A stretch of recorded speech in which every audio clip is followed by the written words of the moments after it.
दोस्तों, तू हीरे दिल में के आने वाले एपिसोड में कहानी बेहद रोमांचक मोड़ लेने वाली है। वृंदा की सूझबूझ और समय पर की गई मदद की वजह से संजय की मां सरिता की जान बच जाती है और उन्हें तुरंत अस्पताल में भर्ती कराया जाता है। लेकिन इसी के साथ अस्पताल में एक के बाद एक ऐसे राज सामने आने वाले हैं जो संजय और उसके पूरे परिवार की जिंदगी बदल सकते हैं। सरिता की हालत बिगड़ने के बाद वृंदा किसी भी तरह उन्हें अकेला नहीं छोड़ती। वह समय रहते उन्हें अस्पताल तक पहुंचाने में मदद करती है, जहां डॉक्टर तुरंत उनका इलाज शुरू कर देते हैं।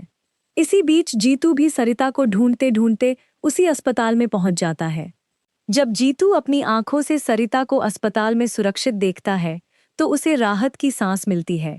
इसके बाद जीतू तुरंत संजय को फोन करके पूरी जानकारी देता है कि सरिता अस्पताल में है और डॉक्टर उनका इलाज कर रहे हैं।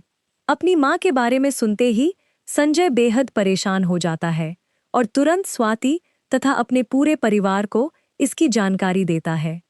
कुछ ही देर में संजय, स्वाति और परिवार के बाकी सदस्य अस्पताल पहुंच जाते हैं।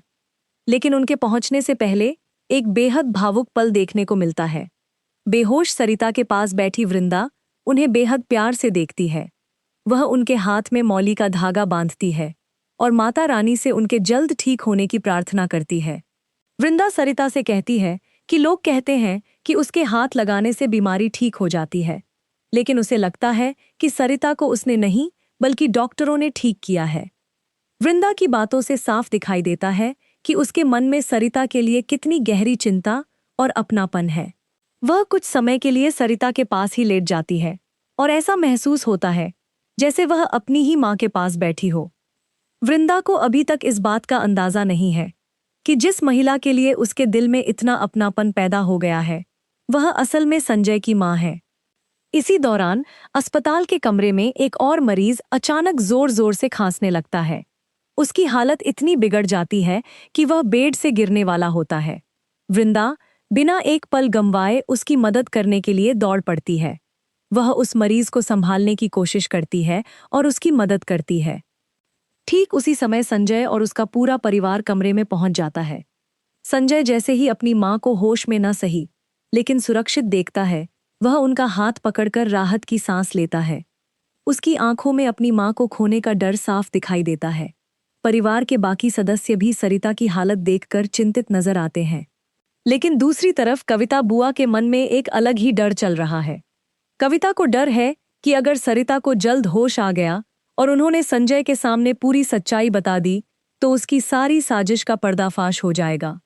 कविता लगातार इसी चिंता में रहेगी कि सरिता कहीं ऐसा कोई बयान न दे दे जिससे उसके किए हुए सारे काम सामने आ जाएं।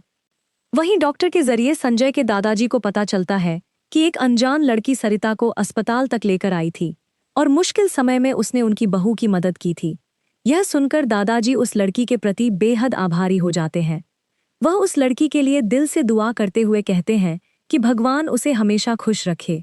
लेकिन दोस्तों, अस्पताल में कहानी का सबसे बड़ा राज अब सामने आने वाला है। नीरव को अचानक किसी का फोन आता है और वह फोन पर बात करने के लिए सरिता के केबिन से बाहर चला जाता है। वह अस्पताल के बाहर बात कर ही रहा होता है कि अचानक उसकी नज़र वृंदा पर पड़ जाती है। वृंदा को देखते ही नीरव के चेहरे का रंग उड़ जाता है। वह तुरंत खुद को छिपाने की कोशिश करता है और मन ही मन सोचने लगता है कि अगर वृंदा ने उसे पहचान लिया तो क्या होगा। दरअसल